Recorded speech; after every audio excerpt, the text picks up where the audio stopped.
Now, I wanted to put together this video to talk to you about something that's really, really important, and it's the diet binge cycle. So if you're an emotional eater, if you binge eat, then please watch this video, because this is an area that is really, really misunderstood.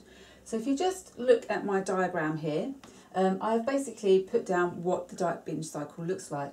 So at the top we have the food restriction. So this can be dieting, this can be any form of extreme healthy eating where you're really trying to control what you eat, and then you're getting those feelings of guilt when you eat something that's bad, that you know that you shouldn't be eating. So often when there's food restriction, that leads to deprivation and feelings of deprivation. So if you're suddenly banning foods that you really enjoy, so perhaps you love chocolate or cake, and you're suddenly forcing yourself not to eat those things, you're going to feel really, really deprived. And that's not just because you are missing those foods, but your body is actually missing the pleasurable experience that comes with eating those foods.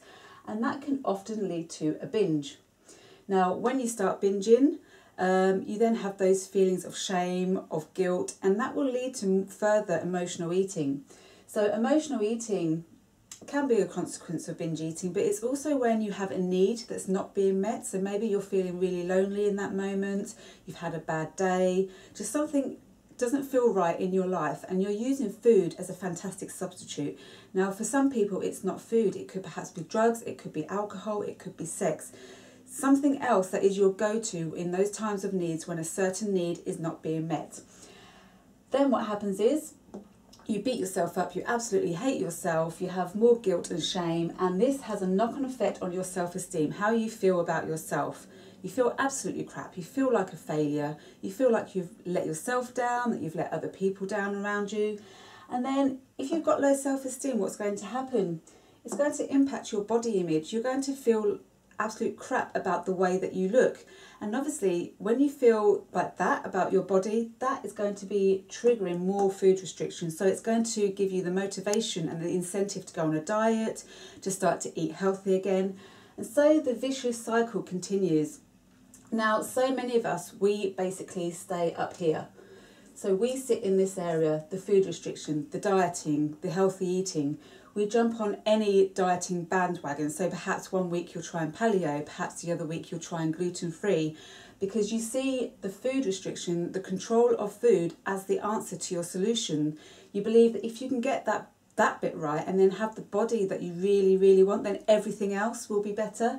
All of a sudden you'll feel better about your body, you'll feel better about yourself.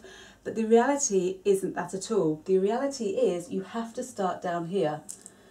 Okay, in order to get everything else under control, in order to overcome your binge eating and your emotional eating, you need to work on your self-esteem first. So this is the area where I come in. So what is self-esteem and what drives our self-esteem? So we know that your emotional eating can trigger your self-esteem. And indeed, some foods can give you a feeling of low self-esteem because there is a kind of chemical reaction involved. But essentially, your self-esteem comes from your childhood. So all of your programming and conditioning that you get through your childhood essentially leads to your self-esteem, whether it's a good self-esteem or a negative self-esteem. So I just want to talk quickly about children and the way we are when we're born.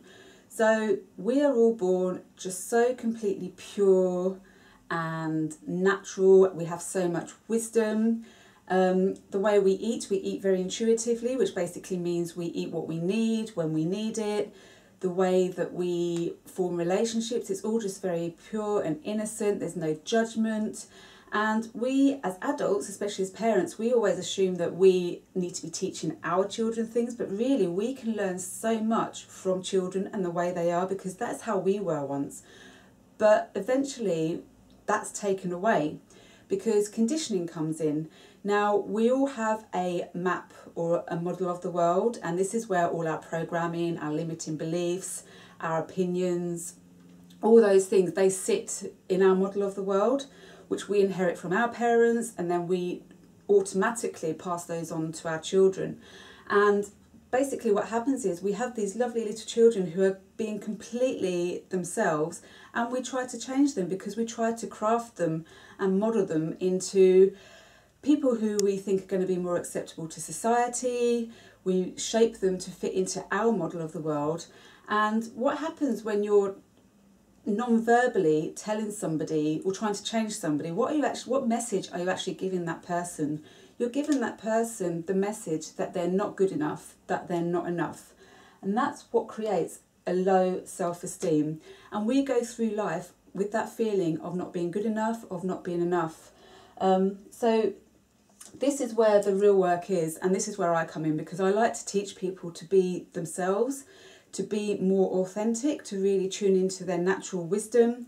And when you can deal with this, and obviously a lot of what sits in your conditioning, which impacts your self-esteem, is obviously your past experiences, perhaps things that people have said to you. There are so many layers to your self-esteem, but it's this that you need to work on first, because if you don't work in this area, then this cycle is going to continue. And people spend years and years, decades on diets because they only focus in this area. When one diet doesn't work, they just try another one, and then they spend a whole lifetime just feeling really, really miserable. And it's because they haven't done this work. If you could start here, everything else will just naturally fall into place and sort itself out. So thank you for listening to this video. I hope it has helped, and if you do have any questions, please just PM me or comment below.